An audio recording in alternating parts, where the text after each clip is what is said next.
अस्सलाम वालेकुम व रहमतुल्लाहि व बरकातहू। जनाब सदर, हाज़रीन जलसा, मेरे इज्जत माफ असातिज़ा और मेरे हम उम्र साथियों, आज मेरी तकरीर का उन्वान है यौम आज़ादी। अपनी आज़ादी को हम हरगिज़ मिटा सकते नहीं।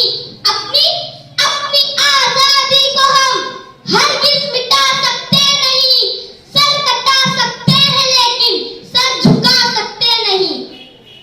आजादी का दिन हर साल जद्दोजहद और आजादी की याद हमारे ज़हनों में ताज़ा करता है। ये दिन हमारे सियासी तारीख में बहुत अहम दिन है। इस रोज हमें आजादी जैसी एक अजीम नेमत मिली। गुलामी की जंजीरें तोड़कर हमें काबिल है कि इस आजाद सरजमीन में अपने तहजीब और तरीके के मुताबिक जिंदगी बसर कर सके। ये दिन हमें भरपूर कश्मकश के बाद मिला है।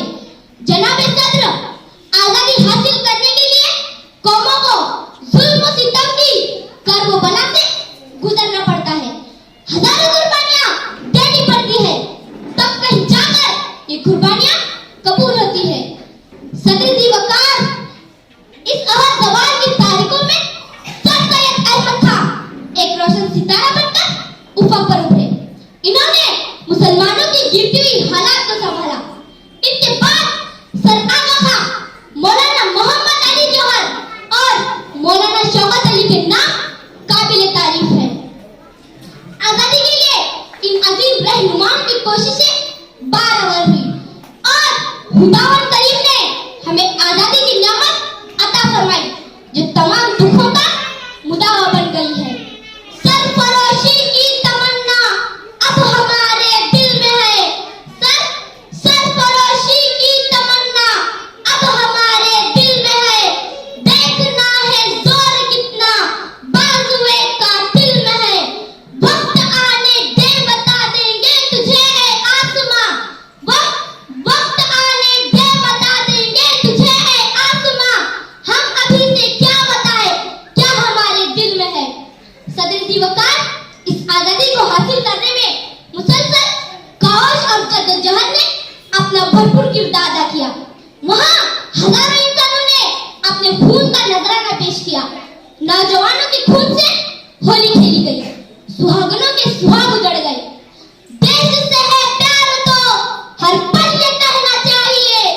देश से है प्यार तो हर पल ये कहना चाहिए।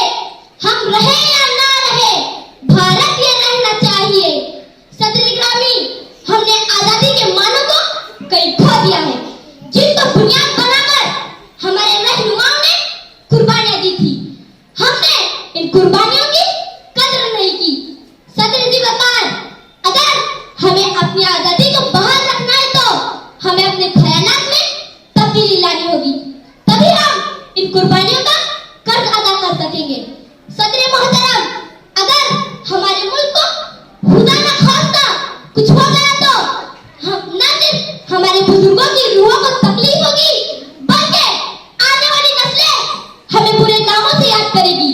ये किस कदर तकलीफदेह बात होगी कि आने वाली नस्लें हमें इस नाम से पुकारेगी कि ये वो नस्लें हैं जो आजादी के पौधे की हिफाजत नहीं कर सकी और अपने खून से सींचे हुए आजादी के इसी पौधे को सरसब्ज नहीं कर सकी।